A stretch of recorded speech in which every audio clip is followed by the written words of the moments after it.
उत्तर प्रदेश के चित्रकूट जिले में एक थाना लगता है पहाड़ी, और पहाड़ी थाने पे मूलचंद नाम का एक आदमी जाता है क्योंकि उसका भाई जो है कई दिनों से गुमशुदा हो गया है और वो उसकी तलाश कर रहा था। अब मूलचंद जो है थाने पे जाता है अपने भाई की गुमशुदगी की रिपोर्ट लिखाने के लिए। वो जैसे ही थानेदार साहब के पास जा रहा होता है तो रास्ते में उसे एक कांस्टेबल रोक लेता है। कांस्टेबल उससे पूछता है कि बताओ तुम यहाँ पे क्यों आए हो। तो मूलचंद बताता है कि मेरा भाई कई महीनों से गायब है, मैं उसकी गुमशुदगी की रिपोर्ट लिखवाने के लिए आया हूँ और मैं थानेदार साहब से मिलना चाहता हूँ। तो वो कांस्टेबल कहता है कि तुम यहीं पे रुको, मैं थानेदार साहब के पास जाता हूँ और तुम्हारे बारे में बताता हूँ कि तुम अपने भाई की गुमशुदगी की रिपोर्ट लिखाने के लिए आए हो, तुम इंतज़ार करो, मैं थोड़ी देर में आता हूँ। अब वो कांस्टेबल थानेदार साहब के पास जाता है। थानेदार साहब किसी काम में व्यस्त होते हैं तो वो कहते हैं कि उसे कभी और बुला लेना, अभी मेरे पास समय नहीं है। अब वो कांस्टेबल मूलचंद के पास जाता है, उससे कहता है कि आज तो थानेदार साहब के पास समय नहीं है, तुम ऐसा है कल आ जाना। अब मूलचंद दूसरे दिन आता है तो दूसरा कांस्टेबल होता है, वो पूछता है कि बताओ। तो मूलचंद बताता है कि मेरा भाई गायब हो गया है, मैं उसकी गुमशुदगी की रिपोर्ट लिखवाने के लिए आया हूँ। अब मूलचंद की ये खबर लेके वो कांस्टेबल थानेदार साहब के पास जाता है। वो बताता है कि मूलचंद नाम का कोई आदमी आया है, आपने आज की बोली होगी उससे, तो वो आज आया हुआ है। तो थानेदार साहब उस दिन भी बिजी चल रहे थे। वो कहते हैं कि ऐसा उससे कहो बैठे, मुझे जैसे समय मिलेगा मैं उसे अंदर बुला लूँगा। अब मूलचंद थाने में बैठा रहता है लेकिन थानेदार साहब को समय नहीं मिलता। थानेदार साहब क्या करते हैं, काम करते करते निकल जाते हैं, मूलचंद की तरफ देखते भी नहीं हैं। मूलचंद बहुत ज़्यादा परेशान हो जाता है कि भाई थानेदार साहब तो गए। अब मूलचंद भी अपने घर चला जाता है। अब तीसरे दिन मूलचंद आता है थाने में। अब थाने में आता है तो फिर उसे कांस्टेबल मिलता है। वो कांस्टेबल से कहता है कि थानेदार साहब से मिलवा दीजिए, मुझे 3 दिन हो गए आते आते। अब थानेदार साहब कहते हैं कि मूलचंद को अंदर भेजो। अब मूलचंद उनके पास जाता है तो थानेदार साहब कहते हैं कि तू रोज़ाना यहाँ पे आ जाता है, मेरा दिमाग ख़राब कर देता है, अगर तू अब यहाँ से नहीं गया तो तेरी टांगें तोड़ दूंगा, भाग यहाँ से।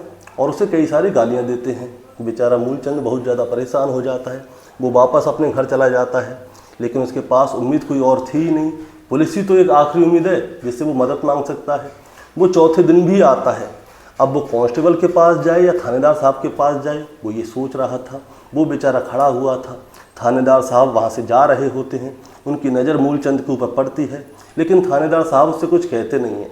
वो देखते हैं कि मूलचंद रोज़ाना थाने आ रहा है लेकिन वो किसी से कुछ कह नहीं पा रहा। एक दिन क्या होता है, थानेदार साहब मूलचंद को अंदर बुलवाते हैं, उससे पूछते हैं कि क्या बात है, तुम रोज़ाना यहाँ पे क्यों आ जाते हो। तब जाके मूलचंद बताता है कि मेरा भाई है जो कि ड्राइविंग का काम करता है, वो अक्सर बाहर रहता था, वो 2-2 4-4 दिन हफ्ते भर के लिए बाहर रहता था लेकिन अब उसे कई महीने हो गए, वो गायब हो गया है और मैं आपके पास आया हूँ उसकी गुमशुदगी की रिपोर्ट लिखवाने के लिए। साहब आप उसे कैसे भी करके ढूंढ दीजिए। तो थानेदार साहब कहते हैं कि ठीक है, हम उसे ढूंढ लेंगे। तुम ऐसा करो, अपने भाई की कम से कम 10 तो फ़ोटो लेके आओ, एक पैम्पलेट लेके आओ और अपने भाई की पूरी डिटेल लेके आओ, तब हम तुम्हारी रिपोर्ट लिखेंगे। 1 हफ्ते का समय लगता है। मूलचंद अपने भाई की 10 फ़ोटो, पैम्पलेट और पूरी डिटेल लेके आता है और फिर उसके भाई के बारे में पूरी डिटेल ली जाती है। मूलचंद सब कुछ बताता है। वो बताता है कि हम 4 भाई हैं जिसमें से 2 भाई जो हैं बीमारी के चलते मर चुके हैं। ये मेरा तीसरे नंबर का भाई है और मैं चौथे नंबर का भाई हूँ, सबसे छोटा। अब मेरा तीसरे नंबर का भाई कहीं पे गायब हो गया है। ड्राइविंग का काम करता था, पहले हफ्ते भर के लिए बाहर जाता था, तकरीबन 8-9 महीने हो गए वो गायब है, आप उसे कैसे भी करके ढूंढ दीजिए। अब उसकी गुमशुदगी की रिपोर्ट लिख ली जाती है लेकिन पुलिस जो है कोई काम नहीं करती, यानी कि मूलचंद के भाई को ढूंढा नहीं जाता। अब दोस्तों, पुलिस वाले तो उसे नहीं ढूंढते लेकिन गांव में एक आदमी की टीवी खराब हो जाती है और उस टीवी खराब होने की वजह से उसके भाई के बारे में जानकारी मिलती है। जानकारी ये मिलती है कि मूलचंद का जो भाई है वो मर चुका है और उसे घर के अंदर ही गड्ढा खोद के गाड़ दिया गया है। और जब मूलचंद की लाश मिलती है तो उसकी लाश पे खाल नहीं होती, सिर्फ हड्डियों का एक ढांचा होता है, यानी कि कंकाल होता है। दोस्तों, आज की कहानी इसी मूलचंद के भाई के ऊपर है कि आखिर इसके साथ ऐसा क्या हुआ था और वो कौन शख्स था जिसकी टीवी खराब हो गई और टीवी खराब होने की वजह से इस पूरे केस का खुलासा हुआ। क्योंकि पुलिस वाले तो कोई काम कर ही नहीं रहे थे लेकिन एक टीवी खराब होने की वजह से पूरे केस का खुलासा हो गया। दोस्तों, कहानी शुरू करूंगा उससे पहले मैं बस आपसे यही कहना चाहूँगा कि अगर आप मेरे चैनल पे नए हैं तो चैनल को जल्दी से सब्सक्राइब कर दीजिएगा ताकि रोजाना रात को 8 बजे मैं आपके लिए एक सच्ची घटना की कहानी लेकर आ सकूं। नमस्कार दोस्तों, मैं गौरव शर्मा और आप देख रहे हैं गौरव शर्मा सफ़र। दोस्तों, आज की जो सच्ची घटना मैं आपको सुनाने जा रहा हूँ, ये सच्ची घटना शुरू होती है उत्तर प्रदेश के चित्रकूट जिले से। और चित्रकूट जिले में एक थाना है जिसका नाम है पहाड़ी, और पहाड़ी थाना क्षेत्र के अंतर्गत एक गांव आता है जिसका नाम है लोहदा। और लोहदा गांव की रहने वाली एक बुजुर्ग महिला है जिनका नाम है चुनकी देवी। चुनकी देवी की उम्र तकरीबन 70 साल के आसपास है। दरअसल दोस्तों, मैं बात कर रहा हूँ 6 जुलाई 2018 की सुबह तकरीबन 7 बजे के आसपास का समय होता है। चुनकी देवी अपने घर में सुबह सुबह झाड़ू लगा रही होती हैं। झाड़ू लगाते लगाते वो दूसरे कमरे में घुस जाती हैं, और जब वो दूसरे कमरे में घुसती हैं तो उनके पैर के नीचे अचानक से ही एक गड्ढा हो जाता है, और गड्ढा होने की वजह से चुनकी देवी उसी गड्ढे में फंस जाती हैं। अब चुनकी देवी जैसे निकलने की कोशिश करें वो और गड्ढे में धंसती जाएं। अब चुनकी देवी के मुंह से जो है चीख निकल जाती है और वो ज़ोर ज़ोर से चिल्लाने लगती हैं। और जब वो ज़ोर ज़ोर से चिल्लाती हैं तो उनकी आवाज़ घर से बाहर तक जाती है। गांव के लोग जैसे ही सुनते हैं तो मदद के लिए दौड़े चले आते हैं। वो देखते हैं कि चुनकी देवी जो है गड्ढे में फंसी हुई हैं। उन्हें जैसे तैसे करके निकाला जाता है, और निकाल के बाहर निकाला जाता है, और फिर उनसे पूछा जाता है कि ये गड्ढा कैसे हो गया। चुनकी देवी बताती है, मैं तो झाड़ू लगा रही थी, अचानक से पता नहीं कैसे मेरे पैर के नीचे गड्ढा हो गया। अब गांव वाले क्या करते हैं, टॉर्च जलाते हैं और उस गड्ढे के अंदर झांकने की कोशिश करते हैं। और जब उस गड्ढे के अंदर झांकने की कोशिश करते हैं तो पता चलता है कि गड्ढे के अंदर जो है एक आदमी के सर की हड्डी दिखाई दे रही थी। अब जैसे ही ये वाली बात सामने आती है तो गांव वाले तुरंत पीछे हो जाते हैं। वो कहते हैं कि इसके अंदर तो किसी की लाश है, किसी के सर की हड्डी दिखाई दे रही है। तभी चुनकी देवी क्या करती है, अपने सबसे छोटे बेटे मूलचंद को बुलाती है और मूलचंद से कहती है कि जल्दी से थाने चलो, हमें इसकी रिपोर्ट थाने में लिखवानी चाहिए। अब चुनकी देवी और उनका बेटा मूलचंद सीधे ही पहाड़ी पुलिस स्टेशन पहुंच जाते हैं। वहां पे जाते हैं और थानेदार साहब से मिलने की कोशिश करते हैं, लेकिन थानेदार साहब से इनसे पहले से गुस्सा बैठे थे। मूलचंद पहले कई बार चक्कर लगा चुका है, क्योंकि इनका जो बेटा है शिव मोचन विश्वकर्मा, जिसकी उम्र 38 साल के आसपास है, वो कई महीनों से गायब है। मूलचंद अपने भाई की रिपोर्ट लिखवाने के लिए बार बार जाता था, जिसकी वजह से थानेदार साहब जो है मूलचंद से बड़े खफा चल रहे हैं और उसको डांट के वहाँ से भगा देते थे। लेकिन आज इनके घर में किसी की लाश निकली है। अब इसीलिए दोनों माँ बेटे थाने पहुँच गए। अब जैसे थाने पहुँचते हैं तो थानेदार साहब मूलचंद का चेहरा देखते ही उसे वहीं से गाली देना शुरू कर देते हैं और कहते हैं कि निकल जाओ थाने से। अब थानेदार साहब मूलचंद और उसकी माँ चुनकी देवी को थाने से फटकार के भगा देते हैं। इसके बाद क्या होता है दोस्तों, चुनकी देवी और उनका बेटा मूलचंद मायूस होकर थाने से बाहर निकल के आते हैं। और जब ये लोग बाहर निकल के आते हैं तो वहाँ पे कुछ पत्रकार खड़े हुए थे। अब पत्रकार इन दोनों को देखते हैं, इनके पास जाते हैं, इनसे पूछते हैं कि क्या हुआ। तो जो चुनकी देवी है वो बताती है कि देखिए साहब, मेरा बेटा जिसका नाम है शिव मोचन विश्वकर्मा, जिसकी उम्र 38 साल के आसपास है, वो कई महीनों पहले गायब हो गया था। हम रोजाना इनके पास आते हैं रिपोर्ट लिखवाने के लिए, लेकिन इन लोगों ने कभी हमारी रिपोर्ट लिखी नहीं। लेकिन आज हमारे घर में किसी आदमी के सर की खोपड़ी दिखाई दी है, एक गड्ढा हो गया है अचानक से। हम उसकी रिपोर्ट लिखाने के लिए आए, हम इन्हें बताने के लिए आए कि अब आप हमारे साथ चलिए, वो कौन है, क्या है, इसके बारे में जानकारी तो लीजिए। थानेदार साहब ने हमारी एक नहीं सुनी, हमें यहाँ से भटकार के भगा दिया। अब जैसे ही ये वाली बात पत्रकारों के सामने आती है तो पत्रकार क्या करते हैं, तुरंत ही एसएसपी साहब को फ़ोन लगा देते हैं। और जैसे ही एसएसपी साहब को फ़ोन लगाया जाता है तो ये वाली पूरी खबर एसएसपी साहब को बताई जाती है। और जब एसएसपी साहब को ये वाली पूरी सूचना दी जाती है तो इसके बाद मौके पे एसपी, सीओ और थानेदार को भी आदेश दिए जाते हैं। पहले तो थानेदार जो है चुनकी देवी और उसके बेटे मूलचंद की सुन नहीं रहा था, लेकिन जब वहाँ पे सर्कल ऑफिसर और एसपी साहब पहुँच जाते हैं तो थानेदार साहब उनके आगे पीछे घूम रहे थे। अब वहाँ पे जाके देखा जाता है, घर के अंदर एक गड्ढा था और गड्ढे के अंदर किसी का सर दिख रहा था।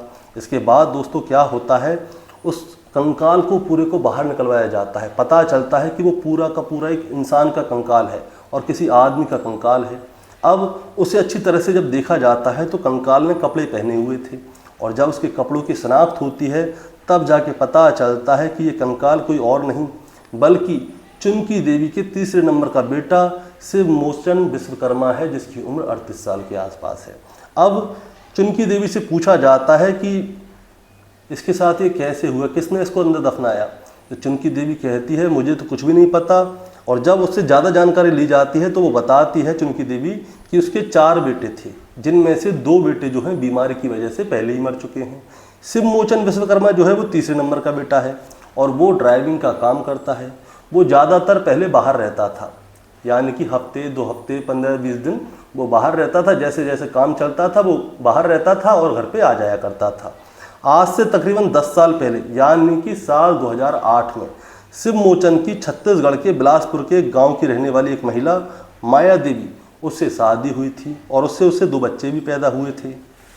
लेकिन अचानक से ही शिवमोचन गायब हो गया और जब वो गायब हुआ तो हम थाने कई बार गए, हमने रिपोर्ट लिखाने की कोशिश की, लेकिन थानेदार साहब ने हमारी कई बार बेइज्जती की है। उन्होंने हमारी रिपोर्ट लिखने की कोशिश भी नहीं की और आखिरकार जब हम 10-15 बार थाने होके आ गए तो उसके बाद थानेदार साहब ने रिपोर्ट तो लिखी, गुमशुदगी की, लेकिन हमारे बेटे को ढूंढने की कोशिश नहीं की।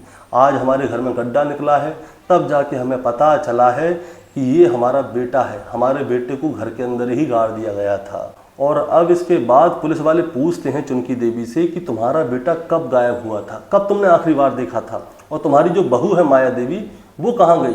तुम्हारा बेटा गायब हुआ, चलो उसकी तो लाश मिल गई, लेकिन तुम्हारी बहू कहाँ गई, उसके बारे में भी हमें बताओ। तब जाके चुनकी देवी बताती है, वो कहती है कि साहब मुझे तारीख तो याद नहीं है, लेकिन दीपावली से 3 दिन पहले तक मैंने अपने बेटे शिवमोचन को देखा था और 3 दिन पहले ही वो अचानक से गायब हो गया। यानी कि दोस्तों जो दीपावली थी वो 19 अक्टूबर 2017 की थी और 19 अक्टूबर 2017 से 3 दिन पहले जो इनका बेटा है शिवमोचन वो गायब हो गया। अब जो बहू है माया देवी, उससे पूछा गया तो माया ने बताया कि वो किसी काम से बाहर गए हैं, ड्राइवर है, वो कभी 15 दिन के लिए कभी 20 दिन के लिए बाहर जाता है। तो माया ने ये वाली बात अपनी सास से कही कि जो उसका पति है वो किसी काम से बाहर गया है। अब शिवमोचन के गायब होने के पूरे 1 महीने बाद जो उसकी बहू है माया, वो क्या करती है दोस्तों, वो जो है अपने दोनों बच्चों को लेके आती है अपने साथ, घर पे लगाती है ताला और ताला लगा के अपनी सास के पास जाती है, यानी कि चुनकी देवी के पास, और उससे कहती है कि जो उसका पति है शिवमोचन वो कुछ दिनों के लिए बाहर गए हैं, वो महीने भर बाद आएंगे, तो क्यों ना मैं अपने मायके घुमाऊँ। तो सास पूछती है कि बच्चों का क्या, तो वो कहती है कि मैं बच्चों को अपने साथ ले जा रही हूँ। सास कहती है ठीक है भाई, बेटा ही नहीं है तो तू क्या करेगी, तू घुमा अपने मायके, जब बेटा आ जाए तो तू भी आ जाना। अब इसके बाद जो माया देवी है वो क्या करती है, वो अपने दोनों बच्चों को लेती है और मायके चली जाती है। दोस्तों ये सारी कहानी चुनकी देवी ने एसपी साहब को सुनाई। एसपी साहब ने इसके बाद पहले तो थानेदार साहब की क्लास ली और फिर एक टीम को उसकी बहू माया देवी के घर पे भेज दिया। माया देवी का घर छत्तीसगढ़ के बिलासपुर के गांव में। अब क्या होता है दोस्तों, अब पुलिस की एक टीम माया देवी के घर पे जाती है, यानी कि उसके मायके जाती है, मायके में जाके उसके बारे में जानकारी लेती है, तो पता चलता है कि माया देवी के दोनों बच्चे अपनी नानी के घर पे ही हैं। लेकिन जो माया देवी है वो जिस समय पे आई थी इन दोनों बच्चों को लेके, उसके 15-20 दिन बाद ही घर से गायब हो गई और अब वो कहाँ है उसके बारे में किसी को भी कोई जानकारी नहीं है। अब जब ये वाली बात सामने आती है तो पुलिस वालों को कुछ शक होता है और जब शक होता है तो उसके बाद पुलिस वाले क्या करते हैं, अपने खबरियों को सक्रिय कर देते हैं, हर जगह खबरियों को छोड़ देते हैं ताकि माया देवी के बारे में जानकारी मिले। और जब खबरियों को सक्रिय किया जाता है तब जाके खबरी के ज़रिए पुलिस वालों को एक सूचना मिलती है। दरअसल वो बताया जाता है कि जिस समय से शिवमोचन विश्वकर्मा गायब हुआ है उसी दिन से टिल्लू उर्फ रज्जन राजपूत भी घर से गायब हुआ है। आप साहब रज्जन राजपूत को देखिए, रज्जन राजपूत ने ही कुछ ना कुछ किया होगा। अब रज्जन राजपूत और शिवमोचन ये दोनों एक साथ गायब हुए थे। शिवमोचन की लाश उसके घर में मिल गई है, लेकिन रज्जन राजपूत कौन है इसके बारे में अब जानकारी ली जाती है। और अब रज्जन राजपूत को जब ढूंढा जाता है तो सबसे पहले उसके मोबाइल की CDR निकलवाई जाती है। CDR और लोकेशन, CDR लोकेशन से पता चलता है कि जो रज्जन राजपूत है इस समय पे गुजरात के सूरत में रह रहा है और लगता ये भी है कि रज्जन राजपूत के साथ ही शिवमोचन की घरवाली यानी कि माया देवी भी रहती है।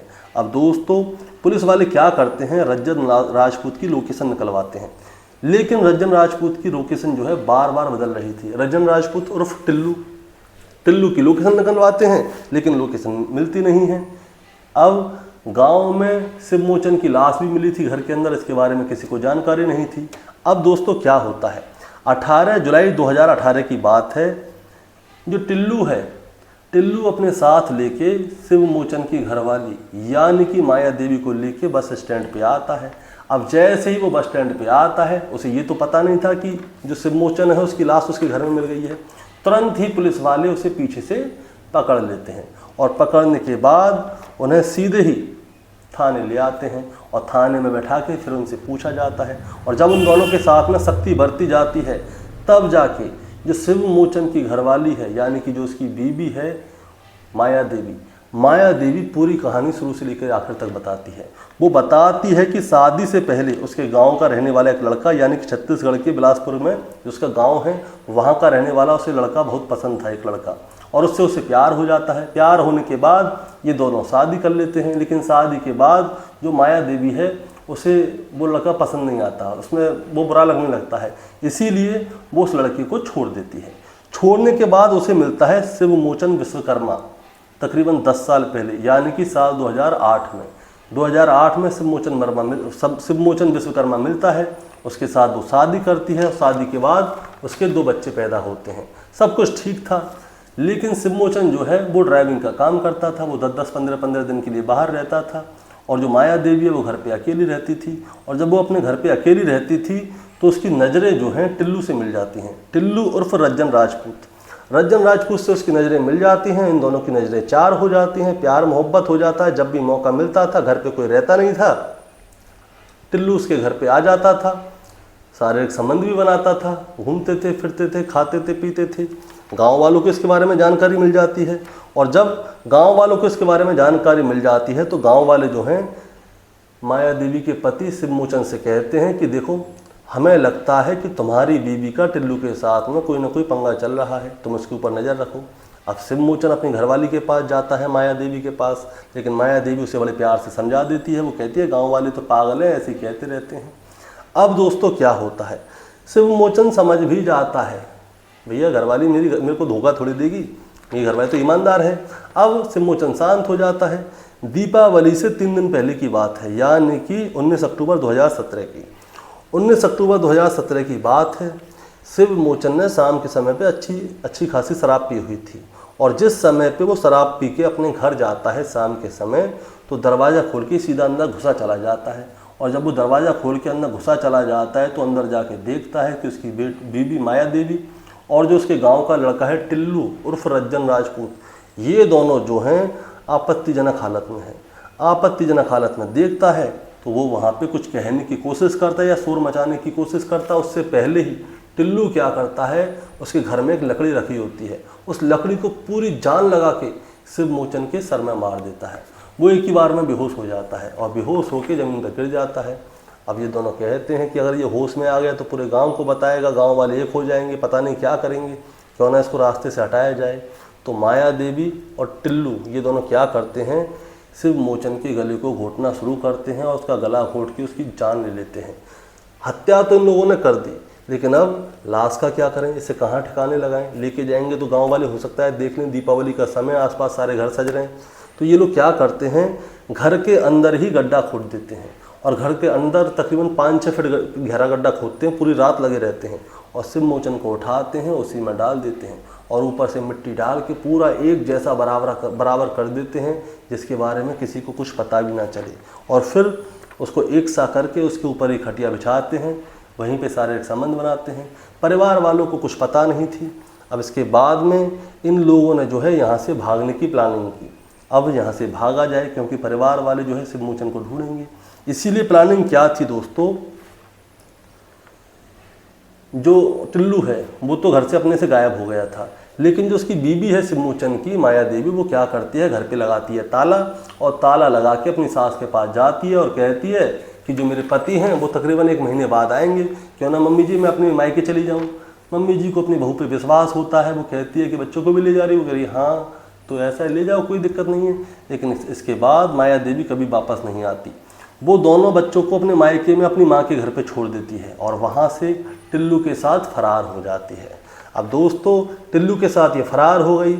नवंबर, दिसंबर, जनवरी, फरवरी, मार्च, अप्रैल, मई, जून, जुलाई, ये सब आ जाते हैं, 7-8 महीने हो जाते हैं, लेकिन शिवमोचन घर नहीं आता। और जब शिवमोचन घर नहीं आता तो जो उसका भाई है मूलचंद, वो क्या करता है, थानेदार जाता है, थाने में उसकी कोई सुनता नहीं है।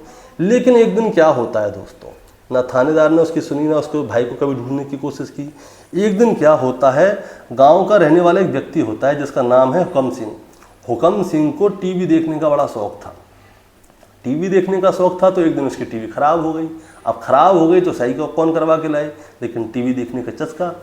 इसीलिए वो क्या करता है, गांव के ही रहने वाले मूलचंद के पास जाता है और मूलचंद से कहता है कि यार मूलचंद, यार मेरी टीवी तो ख़राब हो गई है, तू अपनी टीवी मुझे दे दे। तो मूलचंद कहता है कि मेरे पास टीवी कहाँ है भाई, मैं कहाँ से दे दूँ। तो वो कहता है कि देख, तेरे भाई का घर इतने दिनों से बंद पड़ा हुआ है और तेरे भाई के घर में टीवी है, मुझे मालूम है। अब देख, इलेक्ट्रॉनिक सामान जो है अगर बंद रहेगा, उसे चालू नहीं करेंगे तो बंद पड़ा पड़ा वो ख़राब हो जाता है। जब तेरा भाई आएगा तो उस टीवी को तू मेरे से ले लियो। मूलचंद उसकी बात मान लेता है कि भैया मिल तो रहा नहीं है मेरा भाई, इसे टीवी चाहिए तो दे देता हूँ, पड़ी पड़ी वैसे भी ख़राब हो जाएगी। अब मूलचंद क्या करता है, जो ताला लगा हुआ था आज से 6-7 महीने पहले, उस ताले को खोल देता है टीवी निकालने के लिए। और जो उसकी माँ है चुनकी देवी, वो भी उसके साथ में अपने बेटे के कमरे में जाती है।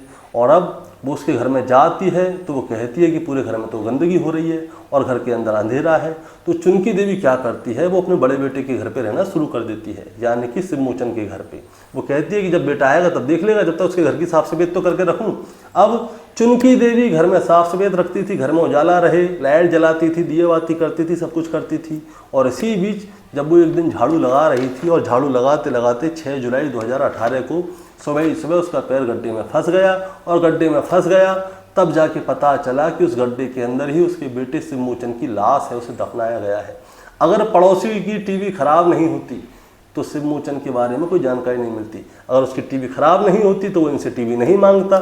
टीवी नहीं मांगता तो शिवमोचन का दरवाज़ा कभी खुलता ही नहीं, और दरवाज़ा नहीं खुलता तो उसकी बीबी है माया देवी, वो अपने आशिक के साथ में मज़े ले रही होती और शिवमोचन की लाश ज़मीन के अंदर ही मिट्टी हो जाती। लेकिन दोस्तों, उसकी बीबी माया देवी और उसका जो आशिक है उसे यानी कि टिल्लू को भी गिरफ्तार कर लिया गया और गिरफ्तार करके जेल भेज दिया गया। लेकिन अब पूरे 8 साल बाद यानी कि 30 जून 2026 को जो है अदालत का फैसला सामने आया है। अदालत का फैसला सामने आया है। इस केस को रेयर ऑफ द रेयरेस्ट तो समझा नहीं है, लेकिन फिर भी इनकी चालाकी को देखते हुए अदालत ने इन्हें पूरी ज़िंदगी के लिए जेल की सलाखों के पीछे रहने का आदेश दिया है, यानी कि इन्हें उम्र कैद की सज़ा मिली है। दोस्तों, इस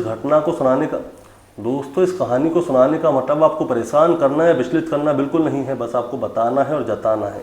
बताना जताना ये है कि जब इस केस का फैसला सामने आया तो गांव में दोबारा से चर्चाएं हो गई, क्योंकि ये केस जो है उस समय का चित्रकूट और चित्रकूट के आसपास के एरिया में चर्चा का विषय बन गया था कि जो बीवी है माया देवी, उसे पहले अपने गाँव में किसी से प्यार हुआ और प्यार होने के बाद उसकी शादी हुई और शादी के बाद उसने उस पति को छोड़ दिया। फिर शिवमोचन विश्वकर्मा उसकी ज़िंदगी में आया, 10 साल तक उसके साथ रही, 2 बच्चे भी हुए, लेकिन उसके बाद उसे किसी और से प्यार हो गया, टिल्लू से। और जब उसे टिल्लू से प्यार हुआ तो उसने अपने दूसरे पति की हत्या कर दी। अगर वो टीवी खराब नहीं होती और उसकी माँ उस घर में झाड़ू नहीं मारती तो आज जो घूम रही होती। दोस्तों, आपका क्या कहना है इस कहानी के बारे में, आप ज़रा हमें कमेंट में बताएं। चैनल पे नए हैं तो सब्सक्राइब करके जाएं ताकि रोज़ाना रात को 8 बजे मैं आपके लिए एक सच्ची घटना की कहानी लेकर आ सकूं। नमस्कार।